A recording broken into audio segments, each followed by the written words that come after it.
بسم اللہ الرحمن الرحیم۔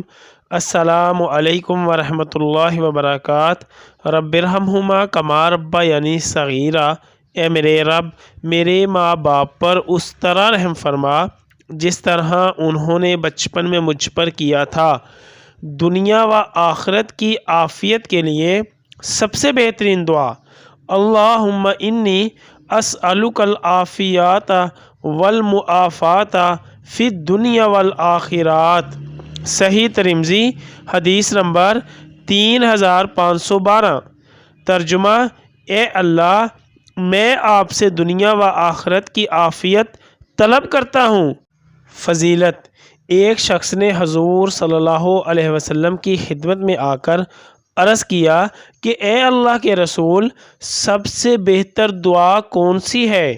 آپ صلی اللہ علیہ وسلم نے درج بالا دعا مانگنے کی تلقین فرمائی۔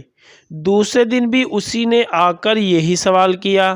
آپ صلی اللہ علیہ وسلم نے اسے یہی دعا بتائی۔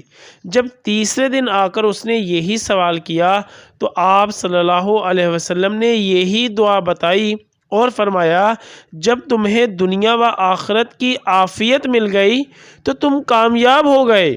یا اللہ، خاندان اہل بیت کی سچی محبت ہمارے دلوں میں راسخ فرما۔ یا رسول اللہ صلی اللہ علیہ وسلم، ہمارے ماں باپ اور ہماری آل اولاد آپ صلی اللہ علیہ وسلم پر قربان ہو۔ آمین یا ارحم الراحمین۔